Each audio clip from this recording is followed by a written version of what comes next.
There's two ways to get what we call core confidence. You can increase your sense of control, and you can increase your sense of commitment. Those two things must be addressed. Those two variables must be increased to the highest degree that you can. Control and commitment. So what is commitment? Basically what we're talking about, emotional leverage. You must get to a point where you're like, I don't care what it takes. I will achieve this goal. I don't care if I have to sacrifice time with my friends, if I have to sacrifice, my video games time. Like, I've been seeing this thing on like TikTok, everywhere, this fucking elfin ring. Oh, this looks pretty cool. I'd like to play that. When am I gonna play this? When am I gonna play Elfin's Ring? It's like, dude, it looks fun, but like people are like, I've sunk 100 hours in, and I'm just starting to get the play style. Like, 100 hours? When am I gonna do this? I would love to. I would absolutely love to. The last video game I played, it was Cyberpunk 2077, because I used to play the tabletop RPG in 1993. Okay, that's how old I am. Okay, so, and it has all the same characters in it. Nostalgia blast. And I must have spent like 40 hours on that, but I'm like, damn, that was a waste of my fucking time, but it was worth it. I did see the Batman movie recently. That was the last time I wasted. I really enjoyed that a great deal. How he like listens to Nirvana and he's fucking crying the whole time. I liked Twilight a great deal as well. So I like Robert Pattinson. I liked him in The Lighthouse, and several other movies. But anyway, so that was like an extravagance that I was able to spend on, But I think that Spiros here said it best the other day. You will make time for what's important to you. Like, what were you saying? Like, all of a sudden you found the time to do this. Yeah. So I was saying that before your mentoring, I thought I was so busy that there was no way I'm gonna make time. I'm gonna have time to like socialize and do what it takes. But then you go on mentoring, suddenly you have to go through, you have to go through the content, you have to do the exercises. Otherwise, you're not getting your money's worth. You have to get on the calls. And if you have skin in the game, you're gonna carve out the time. Yeah, that's something Julian talks about a lot. You know what's really interesting? He mentioned you want to wring the value out of it. Because like for most people, that's a fairly significant expenditure of resources, right? Okay, I'm setting aside like a couple $1,000s. I'm gonna go out here, I'm gonna do this. Sometimes I'll get people on the program who, like I get mentoring clients on occasion, they're like, I wanna do one-on-one. Those people, almost every time, they'll come for like 1 or 2 calls and then you never see them again. You know why? Well, they make so much money, it's like nothing to them. So they just don't fucking care. It's like if you gave $20 or something, they just don't care. But yeah, the point being, you're going to make the time for what's important to you. So I would love to play these games. I would love to. It seems like there's not enough time in the day, or in the week, but you just got to do it, right? And again, so when you're faced with that situation where should I go out tonight, ask yourself, what would the badass who's good at this do? You go out. Here's another important point, by the way. You got to slog through the pain period where you don't see result. This is why most people drop out of this stuff. They cannot get through the pain period where it's just like effort and the result has not begun to appear yet. They can't do it. So classic example of this is what? New Year's resolution shows at the gym. You go in there and what are they doing? They're curls in the squat. Dude, I saw something crazy the other day. This woman was using the she was the lat pull down machine. She was using it in the most weird way I've ever seen. Like she was pulling it down and she was like going back to the floor, like where her head was touching the floor, and then thrashing back up and like thrashing to the floor. Like I'm like, what is this working? It's not working anything. She's like falling to the like where her head touched the floor, and then the weights like pulled her back up. She's like, I'm like, what the hell is this? And I almost like took a video of it, but I was like, no, mind your own damn business. That's kind of my motto in the gym. Like, mind your own fucking business. But like, it's like, what are these people doing? The curls in the squat rack, they're not putting the weights back. But guess what? It's like most of those people are gone by February. Why? Because it just hurts. They don't see the result, it just hurts. And then of course the old habits come in, the old friends, the associations, tell them to go out and get fucked up or whatever. And they just kind of fall out. And by February, most are gone. The couple that remain, though, those are the ones that were able to slog through. So it's a thing with this.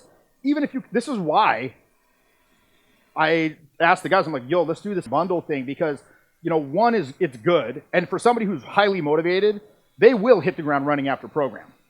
And they will keep going out. And they will take that boost of momentum that they got and take that orientation, and they will like keep running until they fly off into the sunset on the wings of love, right? With fucking rainbows coming out from behind them, like at the end of The Matrix 4, which I saw, by the way. I thought it was okay. You know, I heard there was going to be a lot more trans representation. I was a little disappointed in that. And in fact, at the end, like the thing is, it's like heterosexual, like cisgender relationship is the key to defeating the enemy. Like it was really strange. Yeah, you know, like some are going to actually be able to do that. Others will kind of go back to the workaday existence, the old anchors, the old friends who won't be supportive of it. They don't have, you know, friends to go out with, like-minded individuals. In fact, that's one of the main, well, there's many benefits, but one of the benefits of going on a program like that is just finding like-minded individuals who are like in the same area that you can go out with subsequently and, you know, just party it up, and who are actually going to take action. My criteria of someone I will go out with is just, it's very simple. Are they positive? And do they take action? Right, what do I mean by positive? Positive, they don't talk poorly about the venue, they don't talk poorly about the people there, they don't talk badly about the situation, they don't talk badly about the interactions. Oh, you should have done this and that, like after the fact, like maybe at the end of the night, but like not during. They're just like, everything's awesome, dude, haha, hilarious. They're just like super fun. And then number two, they actually take massive action. By the way, I like that hoodie a lot. It looks like a tourist hoodie that you just got at like the store right now. It's fucking awesome. Yeah, I fucking love that actually. I really do. I'm not being sarcastic. That's the thing. People, they think when I say these things I'm being like sarcastic because my tonality is kind of like breaking rapport all the time. And so I'm like, dude, some guy brought their friend, and I was like, dude, I love this fucking. He had some weird thing on. I was like, dude, I fucking love this. And like later they're like, my friend thought you were making fun of him. I'm like, no, I actually like his thing. And like, it's just, you know, I'm too much of a cocky dick, I suppose. But double-edged sword. But a phenomenon that I've noticed recently in the past like year or so,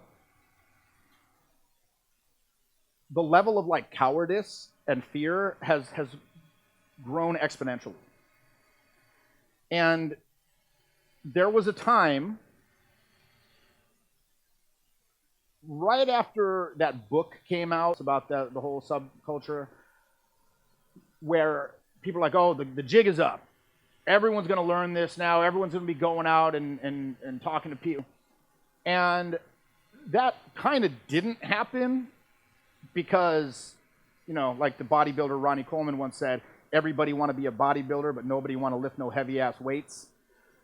Faced with the pragmatic reality of what it would take to actually go out there, like, oh, yeah, I can't do that. You know, I thought I was just going to learn some weird psychological manipulation tricks and then it'd all be fixed. No, I actually have to do self-development and actually like put myself through, you know, repetition of social interaction. So, but by the same token, a lot of people were doing it. Well, now, I think recently, I'm starting to see I get more students that are, I guess, what you would call Gen Z, right? The next generation. And a lot of these people are very frightened. And I'm not sure why this is manifesting. Anyone want to hazard a guess? I mean, your guess is as good as mine, quite frankly. My guess would be that it's a consequence of this like mass media campaign of like fear that's been like juggernauting and steamrolling over the entire culture for the past few years. Not even cancel per se, but like, be afraid, stay home. People are vectors for disease to be cautioned against. Hide your fucking face, like all this type of shit. Like, you know, don't step out of the narrative or you'll be censured. So I guess in a sense, cancel culture to a degree. War on terror and drugs. Well, it's been going on forever. You're absolutely right. I mean, this shit's been going on forever, but I think it's been ramped up dramatically. I was talking to my son about this actually, because when 9/11 happened, he was 2 years old, I think. I was like a grown-ass 26-year-old man, and I was getting ready for work, and I saw that shit on TV. I was like, oh shit, what is this? And at first I thought it was like somebody's like striking out against industrial society, a la Fight Club or like Theodore Kaczynski or something like that. I was like, the downfall has begun. It is upon us. But then I'm like, oh shit, it's like some kind of religious terrorism. That sucks. And I was a little let down by that. But then, too soon, Jeff. Too soon. But then of course, seeing the subsequent overreach, and you know, with civil liberties, with the Patriot Act and all this shit. Oh, it's for safety, safety, safety. I'm like, okay. So then, seeing this most recent thing happen. Now again, the health event, I believe it was, you know, a legitimate thing. Response was required. But I'm like, oh, never let a good crisis go to waste. What are they gonna fucking do this time to fucking grab more civil liberties away? And lo and behold, you know, here we are. So I think that has something, and again, I don't want to get into all the ramifications of that per se, but like what I have seen in terms of pragmatic reality, one thing I see, a big phenomenon, every boot camp I go on, there's typically at least one person who just doesn't show up. And they'll have some excuse. I have a girlfriend now. Oh, like Butter's girlfriend in Canada or something. Like she's real, guys, I swear. Like actually Butter's girlfriend was real in the show. You know, they have some kind of girlfriend, quote unquote, or I'm sick. I'm sick. I'm sick. I've got the sniffles. I can't come to the program. So look at what's going on here. People are, when faced with the choice, they would rather forfeit thousands of dollars than be faced with the prospect of having to go talk to strangers. This never happened before. Never. People would show up, they'd be there, they'd go for it. Like they sometimes were afraid, but they did it. But this is happening like very, very more and more frequently. Why do you think this is? I want to ask you, like legitimately, what do you guys think? I think about this a lot too. So I think it's like related to people are very like frantic and overwhelmed, and they don't know how to do any action at all, and they also have really bad identity issues because they're seeing way too many lifestyles and they don't know who the fuck they are, and they're like in this state of massive anxiety just 100% of the time. You think it's maybe related to social media in some way? Oh, that's what I'm saying, exactly. Yeah. Increasing Yeah. And then Julian was talking about this the other day, how attention spans have become so low, right? So it's kind of interesting. I think that a rule of technological development is that law of unforeseen consequences. Like there may be good results ostensibly, but essentially when you're rolling out a new piece of technology, it is a social experiment, and the participants are unwilling. That's what sucks about it. It's not voluntary. Like for example, pesticides in the 60s. You know, oh, it's great. We can create all these crops without the thing. And then we get this runoff DDT, various, you know, thalidomide babies and weird mutations and shit like this. None of those people agreed to have that experiment done upon them. You know, and then here now with social media, we're seeing perhaps more far-reaching ramifications that we can even see now. I mean, again, it's likely that our entire society will collapse within, I think, 40 years. You know, but again, you know, what are you going to do about it? Ain't much to do about it, so you might as well live it up while you can. If you smoke them, if you got them, you know what I'm saying? But anyway, long story short, I do see like a lot of people are succumbing to that mentality. Back to that idea of people not showing up or dropping out of the gym. You know, the New Year's resolution people, being able to slog through the pain period where you don't see results. Commitment, control. What do those two things mean? Commitment, well, let's start with control. Control means you arrive at an understanding of, like we talked about, the process of whatever you're trying to do. If you're trying to do sales, you familiarize yourself with the techniques involved. You familiarize yourself with the waypoints of how to do a close. You familiarize yourself with the waypoints of those types of interactions. The eventualities that will sometimes pop up with regularity, like what do you do when the friend comes? What do you do with this? What do you do with that? What do you do about this particular logistical obstacle? How do you circumnavigate that? How do you do this? How do you do that? That gives you a sense of control. Because most people, they're just kind of flailing. You know, they're like I said the other day, it seems like it's going good. What do I do now?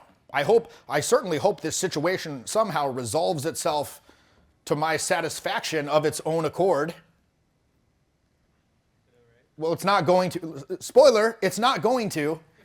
Maybe one time in 1,000 it's going to. And I go out a lot. So sometimes that just happens. Sometimes I'm just standing there looking all cool and someone comes up to me and just like approaches me. That might happen one time in 1,000. Like if you go out like every night for a year, that might happen like 2 times. But it's certainly not some strategy. Like there's no control there. That's like literally the definition of I got lucky. That's literally what that is. Okay? So you don't want that. You want a sense of control. This is why we emphasize what we call outcome independence. What does that mean when I say that to you? Outcome independence. Define that. Who can define that? Right here. Independent of the outcome. Wow, independent of the outcome. Wow. Just repeat the sentence over and over. You don't mind what happens, whether you succeed or fail. Well, you do, but you had to change the definition of success. Okay? So you don't want to look to the reaction of the other person as a metric of success. Now you might say to me, well, Jeff, that seems like a pretty damn good metric. If they liked it, it worked. If they didn't like it, it didn't work. Particularly with dating, because it is so results oriented. However, why is that not a good metric of success? Well, what's that? Because your self-esteem gets attached to it. Well, no, because there's no control there. Like you have no control over whether somebody is going to enjoy your approach. They might be in like a really shitty mood. Like maybe any other day they might be open to talking to you. That day, shit mood, they just fucking don't want to talk to you. You know? You just don't know. So there's too much randomness. So for you to give your sense of self, as you said, your sense of self-worth over to these external reference doesn't make sense when there's that randomness. So what you want to do, always be looking, what can I control here? If I did what I can control to the best of my ability, that's a success. Right? Because again, like I said, I've long ago come to the understanding that some people just aren't going to like me. I don't like everybody. Why the hell should they like me? Why should I expect that of other people? I mean, I'll think they have poor taste, but that they're stupid with poor taste, but that's fine. Plenty of stupid people.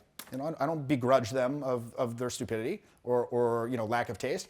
Maybe they should keep it to themselves next time, but that's neither here nor there. So always closing these damn loops, despite the meandering. Sense of control, meaning your criteria for success. Did you approach? Did you communicate intention? Did you self-amuse as opposed to trying to impress? If you did those 3 things in every interaction, then that you did your best. That's a successful approach. Right? And then sense of commitment, getting emotional leverage where, enough is enough. Enough is enough. This way of living has become so painful to me now. Like the potential pain of making this change has now become outweighed by the very real and visceral change of continuing to live the way I've been living. And whatever it takes to get to that point, once you're past that point, you will be able to move mountains. It won't matter. It will not matter what is required. You'll go to the gym twice a day. You'll eat boiled chicken. Like you'll approach 100 people, and it doesn't matter. You'll just keep going until it happens. So the control and the commitment, that's how you get core confidence.